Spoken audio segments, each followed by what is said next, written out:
Welcome to Thriving at the Beach podcast. I'm Peggy Masterson, and I'm delighted to be your host.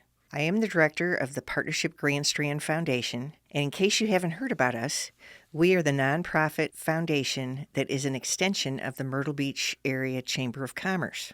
Partnership Grand Strand was created by local businesses to serve local businesses, and we serve everyone across all 14 communities that we often and fondly call the Grand Strand. Our work puts us in a unique situation where we get the opportunity to collaborate and support many of the organizations that are busy building a better tomorrow in our area. This gives us a wonderful opportunity to collect the details surrounding these growth initiatives and then share them with you. That's really why we created this podcast. There's so much amazing work, we just had to find a way to get it out to you. I could not be more excited to be able to facilitate a way for our guests to tell you their stories, to share the initiatives that they're working on, and give you a peek under the tent on what's coming to our community. I hope you'll catch this wave of momentum and then share it with others. So let's dive right in. Hey, everybody. Welcome back to the Thriving at the Beach podcast, where we are actually able to take a few minutes and meet some of the people that are working busy behind the scenes to drive the long-term growth and prosperity of the not only Myrtle Beach area, but Horry County and the entire Grand Strand. And today's episode is going to be all about business development. And we are super excited to have Cindy Gettig with us, who is currently the Executive VP of the Business Development Group here at the Myrtle Beach Area Chamber of Commerce. So, Cindy, thank you for being here with us. Thanks for having me. Absolutely. And before we get into kind of learning more about Cindy, I want to tell you a little bit about her in terms of what she has shared with me. So, Cindy is originally from North Carolina. She discovered Myrtle Beach during family summer vacations and has been in Myrtle Beach now for 30 years. She spent a little bit of time in Washington, D.C., and has had some experience in the restaurant management field, as well as on a nonprofit, in the nonprofit realm. So her last 12 years have been here at the Myrtle Beach Area Chamber of Commerce, and she leads a team of 9 individuals that do an amazing job in hundreds of different ways, and we'll hear more about that from her in just a few minutes. But some things you may not know about Cindy that I actually just learned myself is that, number one, she's a huge football fan. Commanders is her team, so if you ever want to find any common ground with Cindy, just bring up the Commanders football. And she also loves goats, which is highly unusual, but hopefully she'll tell us a little more about why she likes goats. She's married, and her husband is recently retired from the city of Myrtle Beach, and together they have a rescue dog named Birdie. We do. So I have to ask, Cindy, tell me a little bit about the goats. I just think they are the most joyful and sweet they're just jumping around all the time. They always seem to be happy. I would love to have one, really and truly. My husband will put the kibosh on that one real quick. But they just make me happy when I see them. So everybody pretty much in this building knows I love goats. Well, I am one of the last to find out, I guess, but I think that's really cool. I mean, and, you know, goats are pretty popular these days in general when you look at, like, all kinds of media and yoga. Yeah, goat yoga. Yeah. Exactly. Well, I know that's where I'll find you if I can't find you anywhere else doing some goat yoga That's somewhere. right. But I want to make sure that we spend a couple minutes, because obviously the whole purpose of Thriving at the Beach is to really talk about the things that are being worked on today that we'll get to see, hopefully, in the next 3, 5, 10 years. And I know that your team does work both in the here and now as well as in the future. And I wanted to see if you might be able to just kind of tell me a little bit about what the business development team does here and some of the activities that keep you guys busy all year round. Of course. Well, business development is basically the membership side of the chamber, and we have around 2,400 members. And it is our job to make the sale, to retain the members. And in order to retain the members, we have to make sure that we're providing the programs and services that they want to see and that benefit their business. We are a team of 9. This past year in strategic planning, I was looking at our goals, our accomplishments for 2024, and we held 281 events Whew. this year. I know. Wow. Yeah, 120 of those were ribbon cuttings, which is great because that's, welcoming new businesses. We also celebrate businesses that have an anniversary. So, again, anything in business development is programs and services for our members. Okay. So when you talk about programs and services for your members, I know that some of that includes major events like Martin Luther King Day, parades, that kind of thing that the chamber's represented by your team primarily, right? Right. But tell me a little bit about what you're doing in the area of educating and strengthening the small businesses in our area. Right. And it's called Chamber Academy. And this past year, we held 50 education classes for our members. And again, those are ever changing depending on what's hot, any legislative issues that are coming up that our businesses need to know about. So, for example, we did one on-premise alcohol laws for special events, especially for our nonprofits, making sure that, because they hold a lot of events, of course, fundraising to raise money. Sure. So that helped them to understand, make sure they were in compliance. We had someone from the South Carolina Department of Revenue speak on that. Another hot topic this past year has been AI. Everybody's, really, they hear about it, but they may not quite understand what it is and how it could benefit their business. So again, our Chamber Academy classes are ever changing. To your point, we have our signature events every year, our annual meeting, our member-to-member business expo. We assist Jimmy Gray, our chief advocacy officer, with his legislative. Yeah, I guess when you think about that laundry list of things, you can get to 281 events pretty quickly, You right? can. You can. And we And you also, live to talk about it, yeah, right? right. So some days my feet don't feel so hot, but anyway. But yeah, and then of course we have our Grand Strand Young Professionals group. There's around 300 members of that. So we have all kinds of, again, events and our big event, our Substitutes for Santa, where we raise money all year long. And it provides a Christmas experience for 150 children in Horry County that may not That's otherwise awesome. have a Christmas. Yeah. It's always just a lot of fun to see the kids and how happy they are. Well, and what a difference. I mean, every child should have something on Christmas, right? I mean, that's what Exactly. Christmas is for. So Exactly. the fact that you and your team and the chamber in general, make that available, I think is awesome. So you mentioned young professionals, the young professionals group, and what made me think when you were saying that is this kind of whole notion of young professionals, developing young professionals, connecting them to the marketplace in hopes that maybe they will stay here and build a long-term career. Is Leadership Grand Strand part of your organization as well? It's part of the chamber. It is. And this year's class had 34, biggest class ever, 34 folks that are going to be participating in that.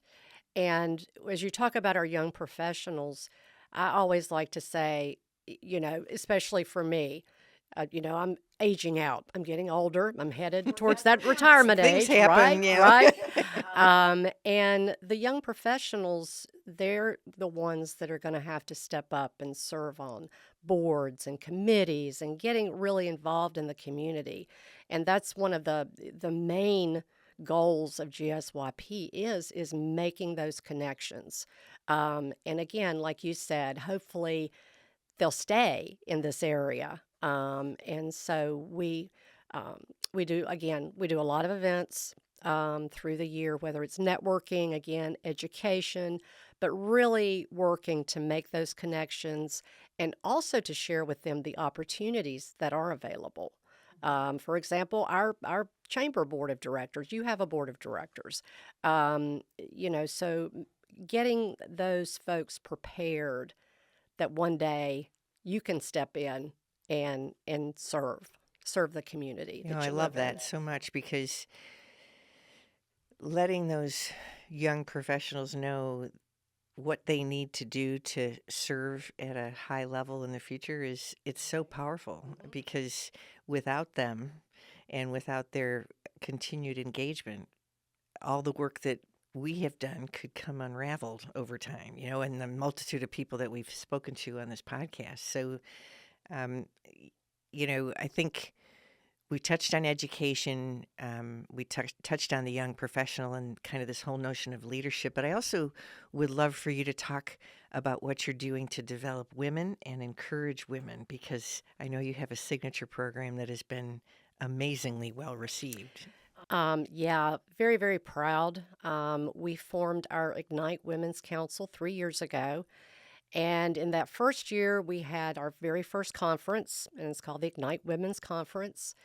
And our keynote speaker that year was Dawn Staley. So everybody really enjoyed. They had just won the championship. Sure, And timing was great. timing was great. It was perfect.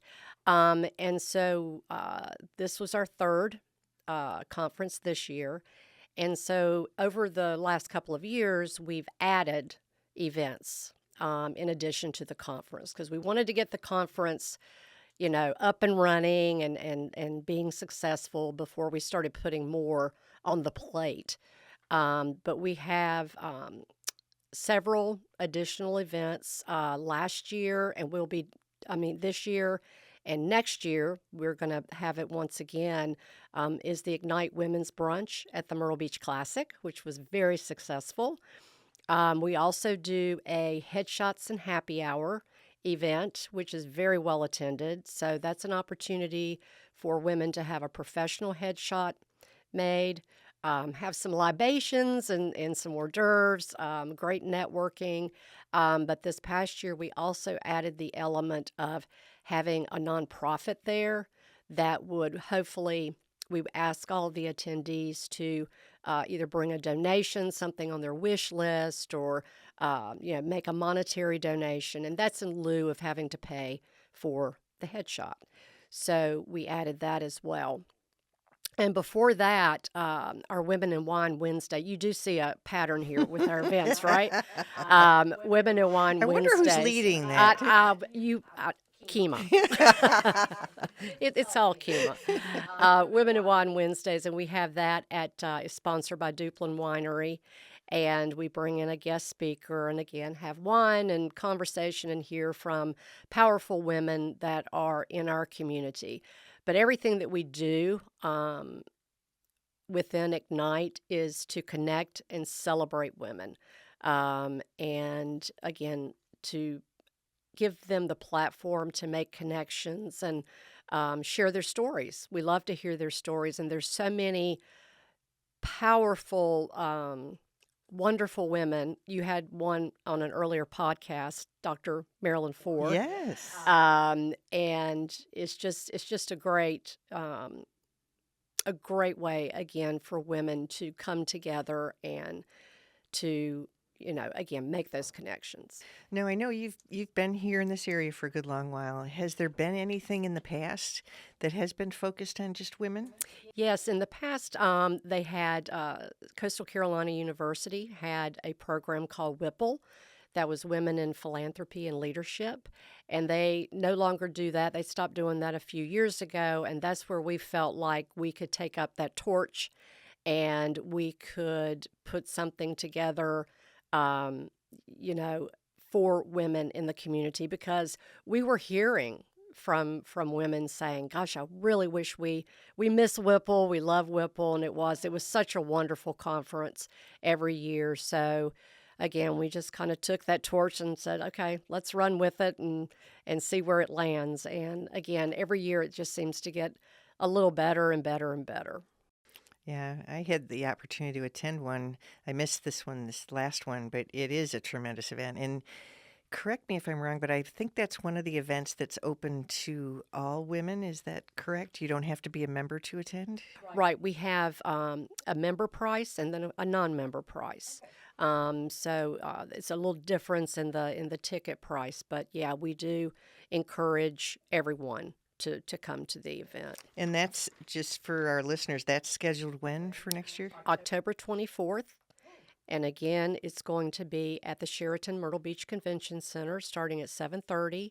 And it ends at 3 o'clock. We found that was kind of the magic time to end the conference because it's a long day. Yeah. It's a very long Yeah. day. Folks get that glazed over look, right, after a Yeah, while. yeah, exactly. And of course, we have this past year, I think we had 27 vendors there. So again, another opportunity for our members um, to have whether they're selling something or um, services that they want to promote. So we've really grown our vendors over the past 3 years as well.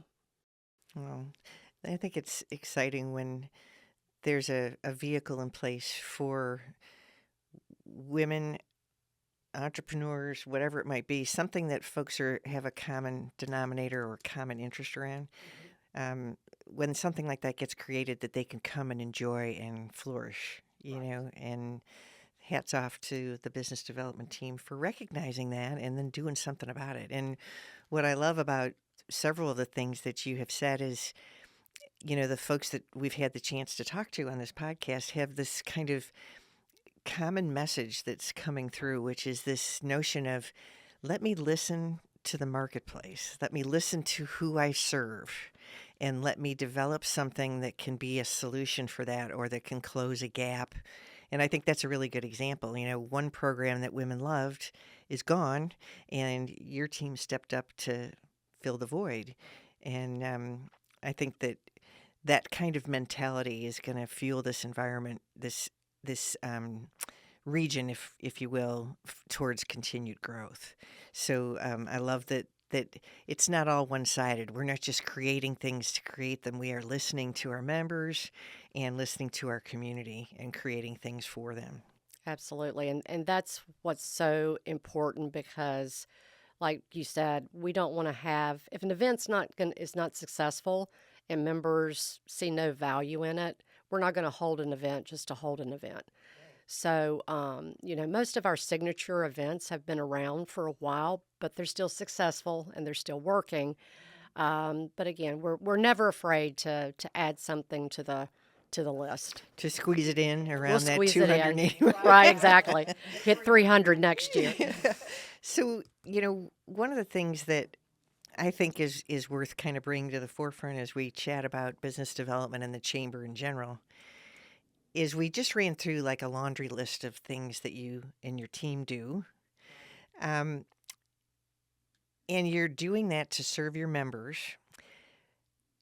What lands on my mind is the fact that this is a very affordable opportunity for people to actually join the chamber and get the benefit of all of these things that you've talked about. Can you talk a little bit about membership for us and share with us kind of what the costs are, any requirements, that type of thing that folks might need to know? Right. Well, our memberships start at $379. And again, it depends on what category your business falls into as to what that price would be. But we always like to say, think of it as kind of $1 a day to join the chamber.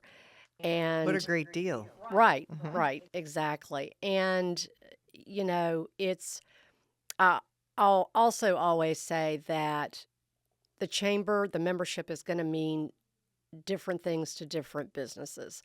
I have some businesses that they're not going to come to a business after hours, an event, but they love the education component to it. So again, I think it's looking at the benefits, knowing that you're probably not going to utilize all of them, even though we do have some members that do. But to kind of ascertain what the chamber offers that can help your business and help your business grow and thrive. Yeah, and in Partnership Grand Strand, we've had the chance to really talk to a lot of small businesses, right? And I think sometimes, folks that are just starting a business or whatnot, money's tight, things are, we got to focus on what we absolutely have to do. And maybe a chamber membership might be kind of tabled for 6 months or a year or whatnot.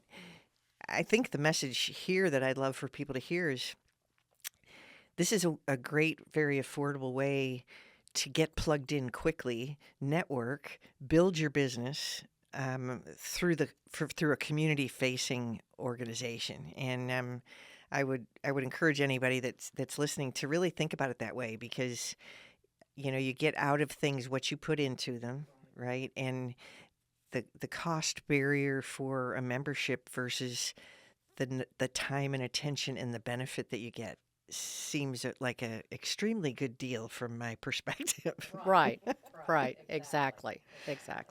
So we've talked about we talked about Ignite, and for women, and then what I also wanted to talk about is, tell me, if you would, a little bit about some of the other initiatives that you and your team are either currently focused on or maybe getting ready to consider taking on.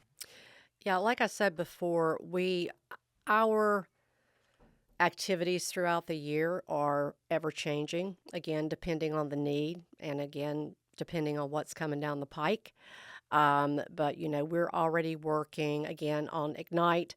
It'll, you think we've got 10 months to plan this, and then it's like, no, it's coming. It's coming. Yeah, got to Um, start so early anymore. yeah, exactly. So, again, it's ever changing throughout the year. Again, depending on what's hot and what's coming up. Okay, and again, like we said earlier, just kind of listening to your membership to be able to identify what it is that they really want, that they're interested in. Right, exactly. And we do a survey every year, and we take those responses very seriously and, want to make sure. I mean, we've had some great suggestions from the survey before, things that people are looking for. And one of the things that we are looking at is doing more industry specific things. Whether it's hospitality, lodging, restaurants, things that might be important to that sector, that might not affect another type of business. So, looking at doing some of that work as well. Interesting. And we've been exploring, you know, again, trying to learn all we can about kind of the mindset of small business owners and getting the pulse on the community. And it's interesting because some of the small businesses that we speak to um, want to come to networking in an environment where they can meet people that are not part of their industry. And others really prefer coming to one that I want to talk to people I can relate to that are in the same industry there. So it's difficult to navigate and really understand what hit the mark, if you will, for what's right for each of these segments that we've identified. So it's good that you're listening. So having been here for a good amount of time, and I think you would definitely qualify as a long-term resident, someone that's probably here to stay for the duration. You've had the opportunity, unlike myself, to actually see what things were like 15, 20 years ago and get a sense of what's happening today. And I'm curious, from your perspective, how you feel about the future of the Grand Strand area, Horry County, from a personal perspective. Right. Well, when I moved here in 1994, this was not a year-round tourism destination. After Labor Day, you could say the tumbleweeds were, flying down Ocean Boulevard. And just over the years, just watching that grow and watching the growth here along the beach. And yeah, it's totally different. 30 years, what a difference 30 years makes. But again, and we have so many people that want to live here. And why would you not? We have 60 miles of beaches, and we have 14 wonderful different communities, each one offering something a little different, Its which own I love. personality. Yep. Yeah, I love that. I love that. Conway is a great example with their downtown and all the revitalization down there. I just love it. It's wonderful. What did Conway look like 10 years ago? I don't know. Well, a lot of those, those buildings were still there, but over the years they've changed and grown. But they've just done an amazing job there. So yeah, it's a um, totally different environment, but still to me has that small town feel. In terms of the local residents. And that's one thing I love about Myrtle Beach. We need the tourists to come and spend money, absolutely, but I still kind of get that small town feeling. Yeah, there's, people talk about their circle of influence, right? In in this particular community, I mean, it's very rare that you would meet somebody that doesn't know somebody that knows somebody else, or that they're friends with somebody. And I think that's where that small town connection comes from, because it is really about relationships in a lot of ways. And I hope that as we continue to grow, we retain that kind of uniqueness about this area, because I do think it separates us from a lot of other communities. So we're feeling like the future is bright. We're feeling like the folks, at least from Partnership Grand Strand's perspective, it really feels like people are starting to come together around single initiatives, kind of collaborating more often, working, and even just speaking to each other more often. And when those things start to happen, you know good things are coming, right? And I agree with you. I feel like we've got a really bright future ahead of us. And I thank you so much for spending some time today to talk about your business development work and your team. I hope you'll come back and chat with us again. Maybe we can do another podcast after Ignite or something like that, and we will link any kind of information that you'd like us to link in the show notes, to be able to kind of connect folks to how can they register for something, or how can they go ahead and get to be a member here at the Myrtle Beach Area Chamber of Commerce. So thank you again. Thank you. And I hope you have a great rest of the day. You too. Thank you. Well, that wraps up our show for this week. I hope you've enjoyed the info that we've shared today. And if so, please be sure to follow the show so you don't miss any of our future updates. We also welcome any comments, shares, or reviews. But until next time, we hope you stay well and keep thriving.